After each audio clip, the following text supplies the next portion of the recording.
తర్వాత తొలి ఆధారాలుగానే మనం ఇది చెప్పవచ్చు. పశుపాలన ఏ విధంగా ఉంది, గొర్రె మేక ఆధారాలు. అలాగే ఇక్కడ రాజస్థాన్లోనే మనకి ఇంకొక ప్లేస్ ఉందండి. ఇక్కడ మనకి సాంబార్ అనే ఉప్పు నీటి సరస్సు. ఓకే, ఉప్పు నీటి సరస్సు దగ్గర మొక్కల పెంపకం ప్రారంభమైనట్లు మనకు తెలుసుకోవాలి. క్వశ్చన్స్ ఇక్కడ ఏమవుతాయి, మొక్కల పెంపకం ప్రారంభమైనట్టుగా తెలుసుకోవాలి. ఈ కాలం వచ్చేసి 7 to 6000 BC. Okay, 7000 to 6000 BC మధ్య ఈ పెంపకం మొదలైనట్లుగా మనకి ఆధారాలు చెప్తున్నాయి. బబోర్లోనోమోను సూఫ్రనాథ్ యుగ కేంద్రం వాటితో పాటే గొర్రె మేక ఆధారాలు తొలిసారిగా వీళ్ళు తొలి ఆధారాలు గొర్రె మేకని అనమాట. ఓకే, మధ్య చేసుకున్నట్లుగాను వీళ్ళు పెంచుతున్నట్లుగా 5000 BCకి సంబంధించిన ఆధారాలు ఉన్నాయి. అలాగే తొలిసారిగా మొక్కల పెంపకం కూడా మనకి సాంబార్ ఉప్పు నీటి సరస్సు దగ్గర ప్రారంభమైనట్లు ఆధారాలు ఉన్నాయి. ఇది 7000 నుంచి 6000 మధ్యకాలం. ఇది ఈ కాలాలు ముఖ్యం. మిగతావి పక్కన పెడితే ఇలాంటివి చాలా ముఖ్యం. పశుపోషణ మొదలైంది. అప్రాక్సిమేట్లీ కంఠస్థాపట్టి అంటే మీరు కాలాన్ని ఇది పేలిథిక్, ఇది మెసోలిథిక్ ఇలా గుర్తుపెట్టుకోవడానికి కాలాలు కావాలి ఇక్కడ. ఓకే, అలాగే 7000 నుంచి 6000 BC మధ్య మొక్కల పెంపకం కూడా ప్రారంభమైనట్టు రాజస్థాన్ లోనే సాంబార్ ఉప్పు నీటి సరస్సు. తర్వాత ఇంకొకటి కూడా ఉంది, ఈ బగోర్ అండ్ లంగనాస్. లంగనాస్ అనేది గుజరాత్ సంబంధించిన ఏరియా. ఓకే, లంగనాస్ ఇక్కడ వీళ్ళు చాల్కోలిథిక్ ప్రజలతోటి అలాగే హరప్పా వాసులతోటి కూడా వర్తకం చేసినట్లుగా మనకి ఇక్కడ ఆధారాలు లభిస్తున్నాయి. చాల్కోలిథిక్ ఓకే ప్లస్ హరప్పాను వర్తకం అన్నమాట చేసినట్లుగా. ఇక్కడ నేను 3 పాయింట్లు నేను ఇక్కడ రాజస్థాన్ మీద చెప్తున్నాను. ఒకటి మగోరికి సంబంధించింది ఆధారాలు చెప్పాను, గొర్రె అనేది. అలాగే మగోరి అంటే గుజరాత్ దగ్గర చాల్కోలిథిక్ అంటే నెక్స్ట్ వచ్చే మన కల్చర్ ప్రోటెస్ట్రీలో వస్తుంది. రాగి రాజయుగ ప్రజలు అలాగే హరప్పా ప్రజలతోటి వర్తకం చేసిన ఆధారాలు కూడా మనకు లభిస్తున్నాయి బబోర్ లంగనాస్ చోట. ఇంకా సాంబార్ ఉప్పు నీటి సరస్సు వద్ద మొక్కల పెంపకం కూడా ప్రారంభమైనట్టుగా మనకి తెలుస్తుంది. ఇంకా ప్రముఖమైన స్థలం ఏంటి ఇంకా అంటే ఉత్తరప్రదేశ్. అన్నిటికీ మూలం ఉత్తరప్రదేశ్, అది గుర్తుపెట్టుకోవాలి. ఉత్తరప్రదేశ్ లో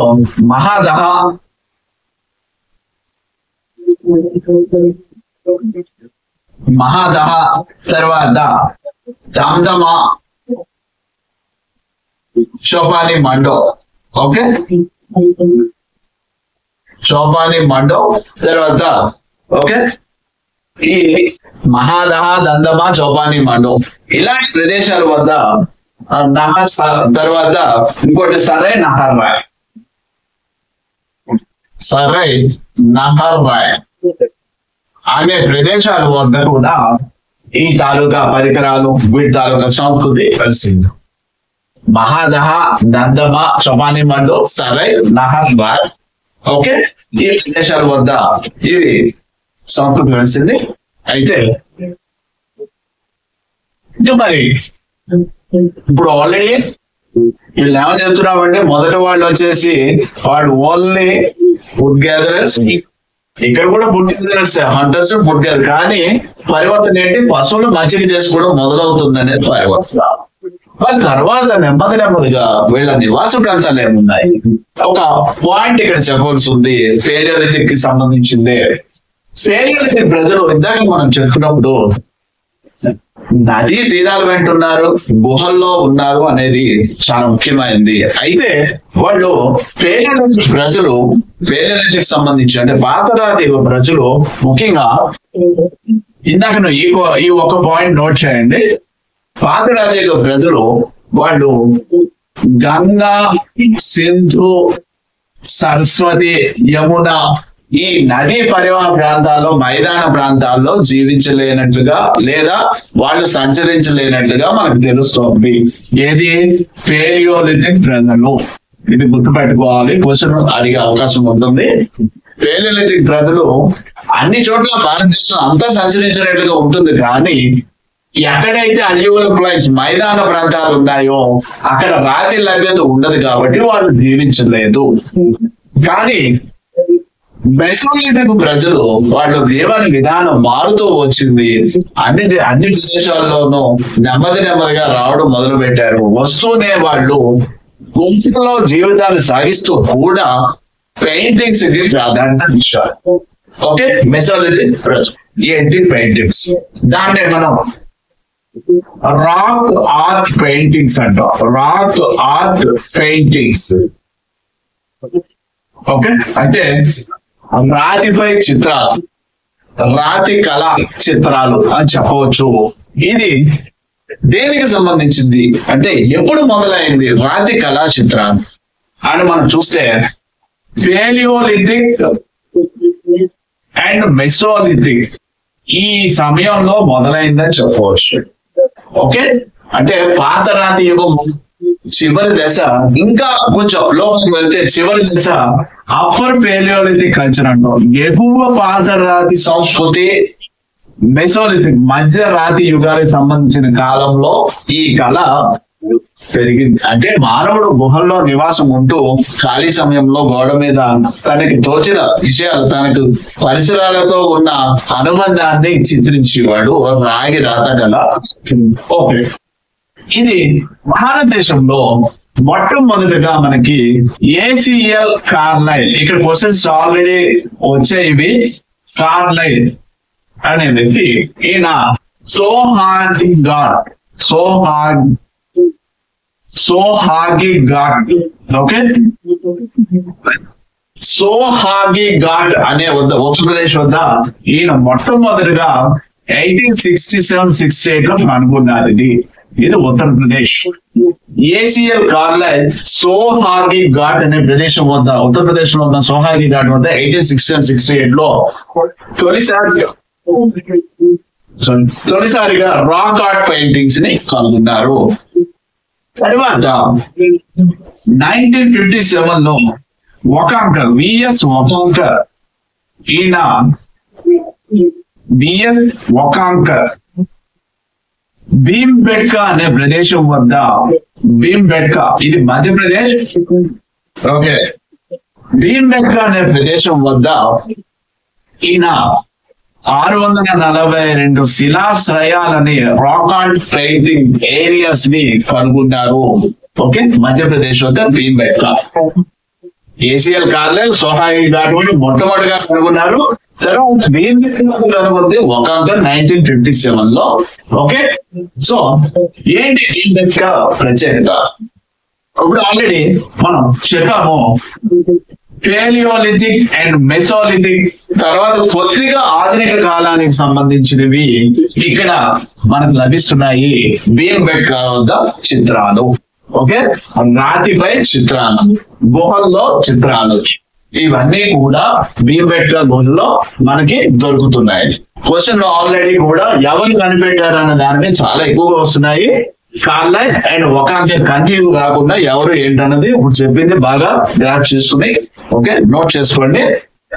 తర్వాత మరి ఈ చిత్రాలు ఏంటి? ఇందులో ఉండే చిత్రాలు ఏంటంటే ఎక్కువగా ఉండేవి ఏముంటాయి ఇక్కడ మనకి వీళ్ళ జీవన విధానం చూస్తే హంటింగ్ మీద, వేట ఆధారంగా ఉన్నాయి. అంటే పక్షుల్ని, జంతువుల్ని వేటాడడం మీద మాత్రమే ఈ జంతు చిత్రాలు ఎక్కువగా ఉన్నాయన్నమాట. చిత్రాలు ఇంకొకటి కూడా ఉంది, బ్యాలన్ వ్యాలీ కూడా మనం చెప్పవచ్చు. ఇది కూడా ఉత్తరప్రదేశ్ సంబంధించిందే. ఇక్కడ పేలియోలిథిక్, మెసోలిథిక్ అండ్ నియోలిథిక్ 3 యుగాలకు సంబంధించిన పెయింటింగ్స్ కూడా లభిస్తున్నాయి. తర్వాత బ్యాలన్ వ్యాలీ ఇది ఒకటి ఉత్తరప్రదేశ్. బ్యాలన్ వ్యాలీ చాలా ముఖ్యమైనది. తర్వాత కూడా ఇంకా ప్రాంతీయ సంబంధించి ఏమేంటి అనేది మనం చూస్తాము. ఓకే, సో మెసోలిథిక్ కల్చర్ అనగానే గుర్తు రావాల్సింది ఒకసారి మళ్ళీ చూద్దాం, కన్ఫ్యూజ్ కాకూడదు. మెసోలిథిక్ అన్నప్పుడు వాళ్ళ యొక్క ట్రాన్సిషనల్ పీరియడ్ ఏ విధంగా మారింది, వాళ్ళు వేట జీవనం నుంచి నెమ్మదిగా అవి వేటను కొనసాగిస్తూ ఫిషింగ్ ని కొనసాగిస్తూ అడ్రస్ గా ఉంటుండే నియోలిథిక్ వాళ్ళు పరివర్తన చెందారు అనేది ఇక్కడ ప్రముఖమైంది. అలాగే వాళ్ళ ఆయుధాల్లో కూడా సూక్ష్మమైన పరికరాలు ఉపయోగించేవారు. పాయింట్స్ అని, స్టేబర్స్ అండ్ ట్రయాంగిల్స్ అని ఇలాంటివి ఎన్నో ఉపయోగించేవారు.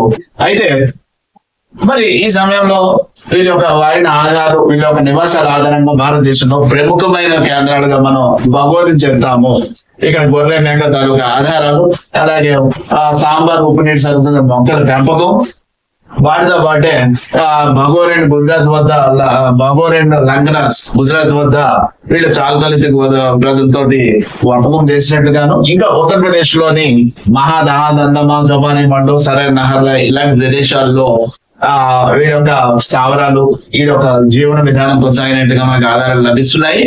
అలాగే మనం ఇంకా పేలలిథిక్, మెసోలిథిక్ సంబంధించి వీళ్ళ యొక్క పెయింటింగ్స్ ఎక్కడెక్కడ ఉన్నాయని చూస్తే మొట్టమొదటిగా ఏసీఆర్ కార్నర్ కనుగొన్నారని చెప్తున్నాం, సోహాయి ఘాట్ దగ్గర. అలాగే తర్వాత బీబెట్ దగ్గర కనుగొన్నారు. వాటి తాలూకా లక్షణాలు ఏంటో చూసాము. అలాగే బేలం వ్యాలీ దగ్గర కూడా ఇవి దొరుకుతున్నాయి. ఇది మెసోలిథిక్ తాలూకా అంశాలు. Next class topics: neolithic age culture, chalcolithic age culture, OCP culture, and Iron Age or megalithic culture.